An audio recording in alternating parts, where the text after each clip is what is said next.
nós vamos começar aqui a falar um pouquinho dos fatos e dados aqui do setor, né? Então, esse primeiro gráfico, nós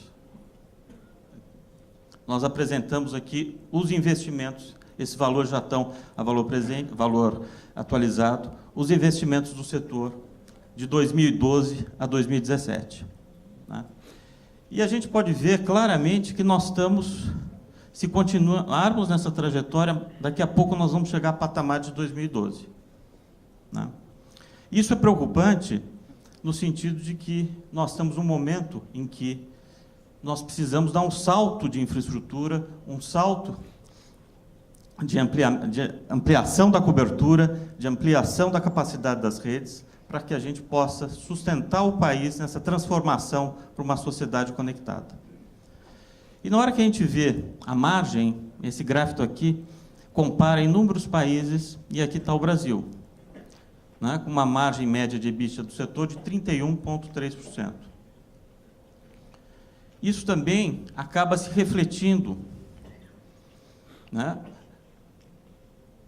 na baixa atratividade de investimento para o setor, a queda da atratividade. Aqui a gente vê um outro gráfico que mostra essa linha aqui que chega a 14%, é o custo de captação, o WACC, do setor telecomunicação.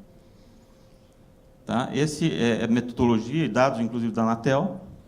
E aqui nós temos, aqui é o valor anualizado da taxa Selic de 2007 toda, dá mais ou menos 10%. E aqui 5,6% é a taxa de retorno do investimento em telecom, das empresas de telecom aqui no Brasil. Então, nós temos uma taxa de captação de 14% e uma taxa de retorno de 5,6%. Aí fica mais claro por que os investimentos estão seguindo um caminho para retornar ao patamar de 2012. Aí a gente começa a tentar ver que a crise econômica, ela não só afeta a população, mas os estados começaram a aumentar a carga tributária, o ICMS. Nós tivemos aumento de ICMS nesses últimos anos em vários estados. E hoje, o que nós temos aqui é esse cenário. Aqui, o cálculo é basicamente o ICMS, o PIS/COFINS, que é 365. Nós temos aqui estados que chegam de 45% a quase 60% de imposto em cima de uma fatura de telecomunicação. Isso aqui nós não estamos incluindo o FUST, Funtel, tá? Nós estamos falando, o Fistel, nós estamos falando simplesmente do ICMS, PIS/COFINS. Então, você pega os estados mais pobres, os estados que têm uma população mais carente, com tributação da ordem de 46%, 50%, 57% do serviço. Nós estamos falando de estados que quase que 99% da população é pré-pago. São estados em que tem um ARPU baixíssimo, são estados em que a população mais precisa ser inserida nesse universo digital. E são os estados onde tem esse problema. E aí a gente pergunta, bom, mas aqueles distritos que muitas, né, personalidades vão reclamar na Anatel que não tem cobertura, porque não estão dentro das obrigações, etc. Esses distritos não têm renda para conseguir pagar uma tributação dessa magnitude. A gente precisa refletir um pouco, muito sobre isso. Isso tem sido um dos maiores empecilhos para uma maior universalização da banda larga no país. Bom, agora, em função disso, que nós estamos vendo a necessidade enorme de investimento no setor de telecomunicações, nós temos ouvido muito falar da possibilidade de se licitar a faixa de 700 esse ano. Ou seja, aquele pedaço da faixa que não foi leiloado em 2014, que estaria pensando em licitar esse ano. Significa que todo mundo tem uma quantidade limitada de investimentos para fazer. Esses investimentos, como nós vimos, são investimentos que não estão crescendo, e aparece essa possibilidade de se licitar uma faixa que foi licitada já em 2014, não foi entregue totalmente a faixa até fim de 19 é que é a previsão de ser entregue. Por quê? Nós temos ainda uma quantidade de mais ou menos 582 cidades que vão ser entregues, vão ser limpas, vão ser liberadas em 2018, e outras 1.246 que vão ser liberadas até final de 2019. Nós temos mais uma quantidade de cidades, 2.137, que já estão liberadas, mas ainda não estão mitigadas, ou seja, depois da liberação tem todo o processo de mitigação da interferência. E nós temos 1.605 faixas que já estão liberadas e já foi feito todo o processo de mitigação, ou seja, essas com certeza estão em ordem, ok, para utilização do LTE.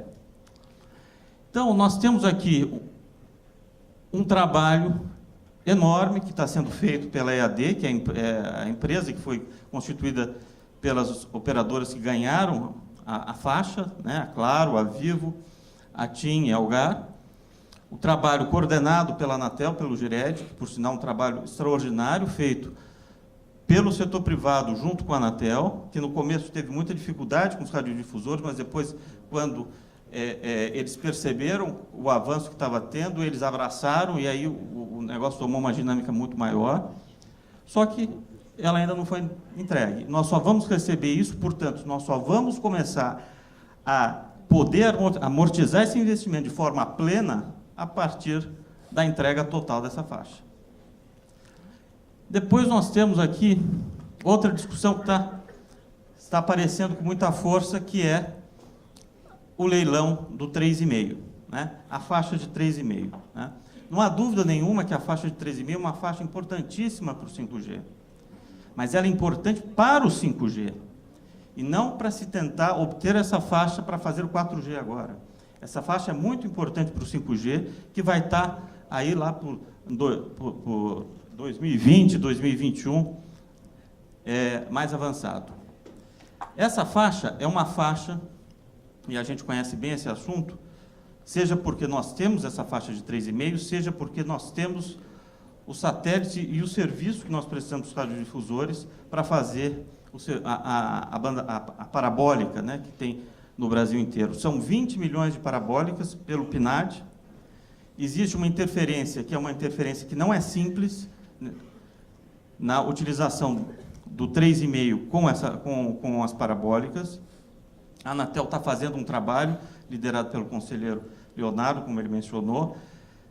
Vai ter laboratórios em testes, etc., etc.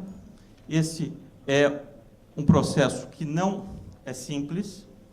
A nossa expectativa é que isso não ocorra, nenhuma licitação antes de 2020. Isso tem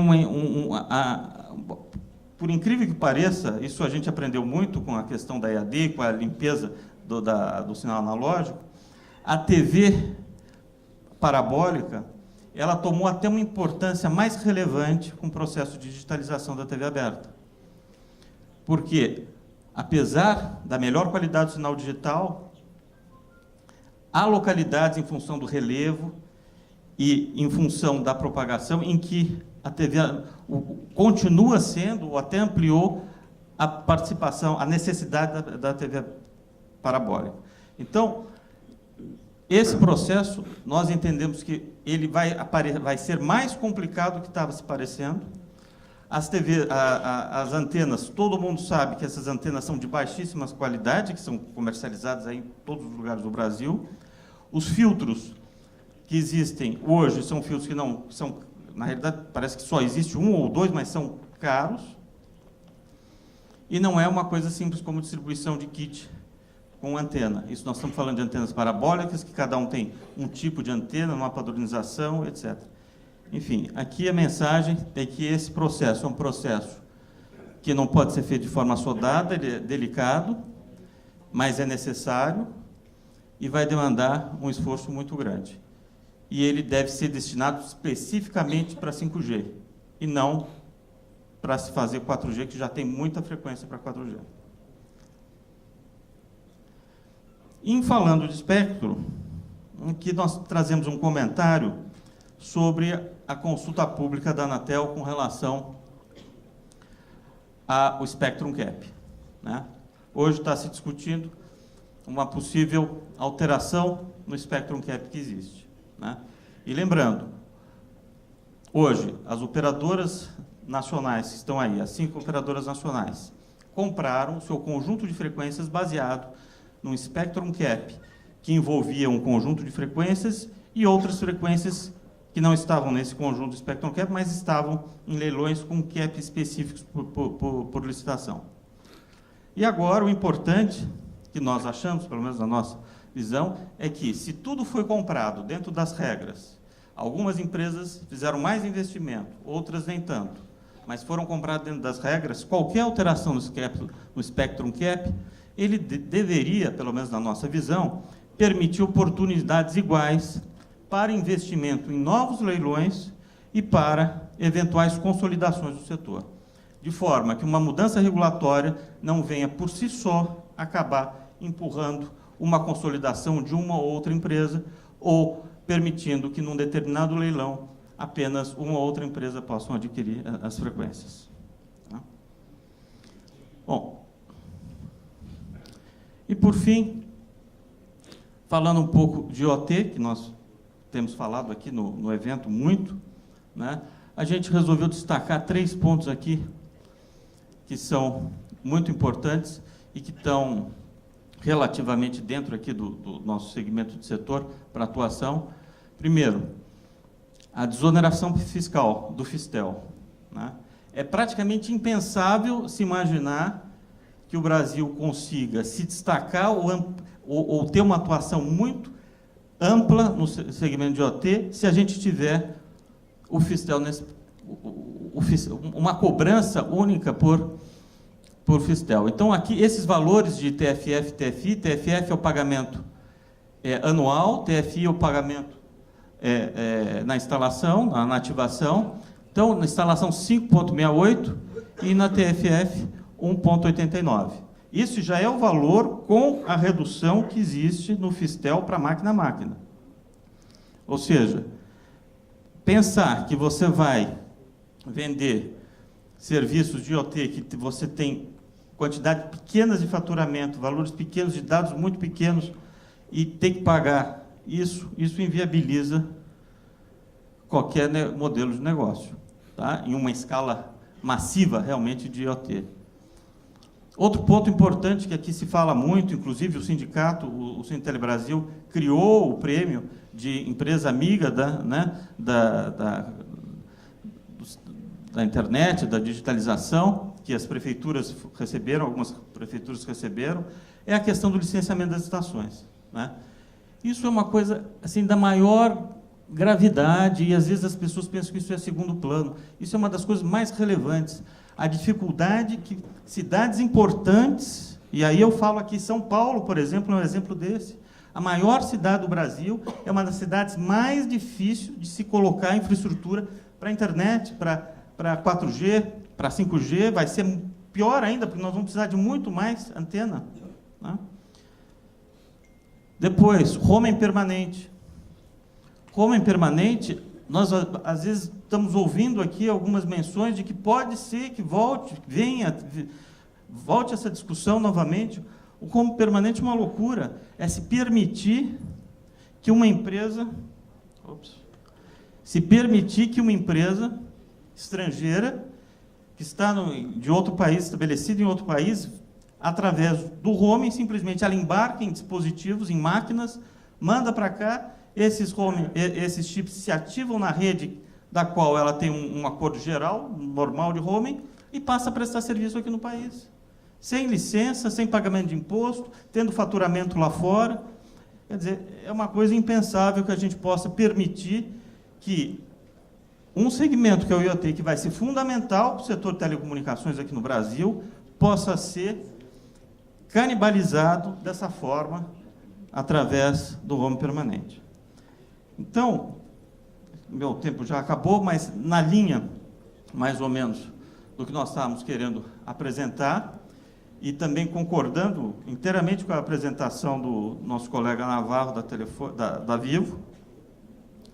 O caminho está muito claro, né? E a gente tem que estar vivo, né? Até o fim. Ok? Obrigado.